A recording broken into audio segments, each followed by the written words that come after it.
JP news కు స్వాగతం. శ్రీకాళహస్తి పట్టణంలోని రాజీవ్ నగర్ కాలనీ నందు నేడు ఇంటింటికి మీ బొజ్జల కార్యక్రమంలో భాగంగా బొజ్జల సుధీర్ రెడ్డి సతీమణి బొజ్జల రిషితారెడ్డి పర్యటించారు.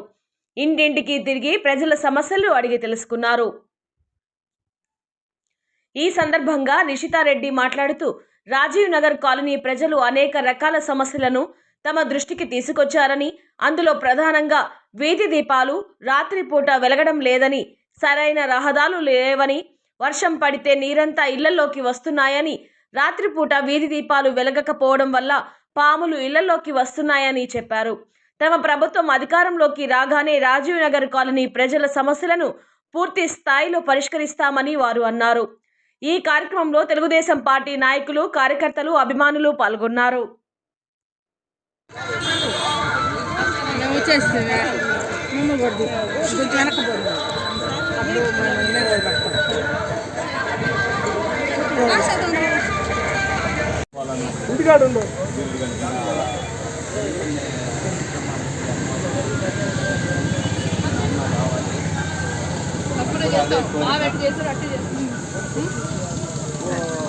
మన ఆస్తులకి రక్షణ అదే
అందరికి నమస్కారం.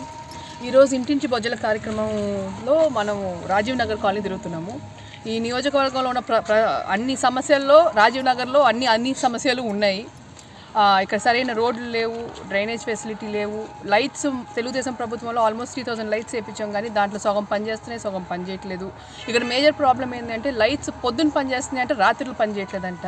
అవి ఏముంది, చిన్న రెక్టిఫికేషన్ చేసుకుంటే సాల్వ్ అవుద్ది. రాత్రిపూట లైట్లు లేని దానివల్ల పావులన్నీ ఇళ్ళ లోపలికి వచ్చి చాలా న్యూసెన్స్ క్రియేట్ అవుతుంది. పిల్లలు ఉండే ఏరియా కాబట్టి పెద్ద ప్రాబ్లం.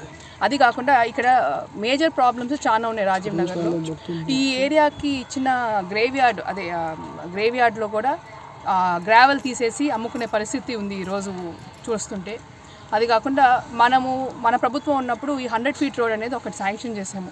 అది ఎలక్షన్ కోడ్ వల్ల వేయలేకపోయాము. అక్కడ ఉన్న తోలిన మెటీరియల్ కూడా తీసేసి ఇంకో దగ్గరికి షిఫ్ట్ చేసి వేసారు, కానీ ఈ ఏరియాకి వేయలేదు.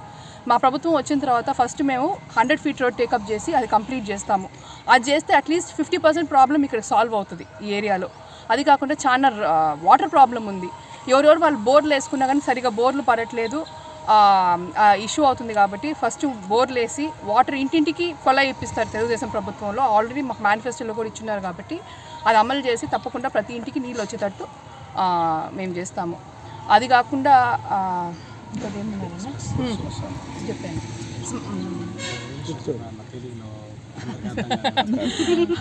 ఇక్కడ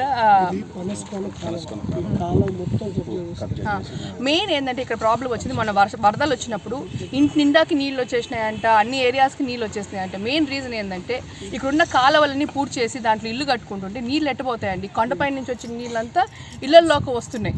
కాలువలైనా వదిలేస్తే కనీసం నీళ్లు కాలువలో నుంచి డైవర్ట్ అయిపోతాయి, ఇళ్లల్లోకి నీళ్ళు రావు. ఇళ్లల్లోకి నీళ్ళు వస్తే ఎంత సమస్య.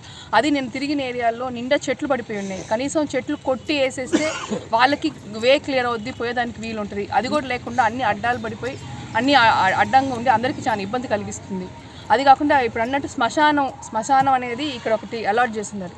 ఆ శ్మశానంలో ఉన్న గ్రేవెల్ నుంచి మట్టి నుంచి అన్నీ తోక్కొని పోతున్నారు. ఎందుకు ఇచ్చారండి? మనం ఎవరైనా చనిపోతే వాళ్ళని మనం బాగా మనం పూడ్చిపెట్టుకొని మనం విధి విధానంగా వాళ్ళని అక్కడ ఆత్మశాంతించే దానికోసం అని చెప్పి మనం అది ఏర్పట్టించుకుంటాం. ఆ ఏరియా కూడా వదలకుండా ఆ ఏరియాలో గ్రేవెల్ కూడా తోలుకొని పోతే ఈ మనుషులు ఎక్కడ పోతారు, ఏం చేస్తారు? ప్లస్ ఎవరైనా కానీ ఏమైనా మాట్లాడాలన్నా చేయాలన్నా అందరూ భయపడుతున్నారు ఈ ఏరియాలో. ఎవరి మాట్లాడితే ఏదైనా వీడియో బయట పోతే వాళ్ళు వచ్చి మళ్ళీ వాళ్ళ ఇంటి పైన పడతారు, వాళ్ళపైన కేసులు పడతారు, ఉన్న ఇల్లు తీసేసుకుంటారని చాలా భయపడుతున్నారు, చాలా బాధపడుతున్నారు. ఎందుకు మనం వచ్చి ఒక డెమోక్రసీలో బతుకుతున్నాం, అందరికీ ఒక రైట్ ఉంది, అందరూ ఓపెన్ చేసి అందరూ మాట్లాడవచ్చు, అందరూ వాళ్ళ ఒపీనియన్స్ ఎక్స్ప్రెస్ చేసుకోవచ్చు. దయచేసి ప్రజల్ని ఇబ్బంది పెట్టబాకండి. వాళ్ళకి ఏమైనా ఉంటే చిన్న చిన్న పరిష్కారాలైనా చేయండి. కనీసం లైట్ లేకపోతే లైట్ లేపించండి, మోటార్ కలిపితే మోటార్ ఫిక్స్ చేయించండి. ఆ చిన్న చిన్న ప్రాబ్లమ్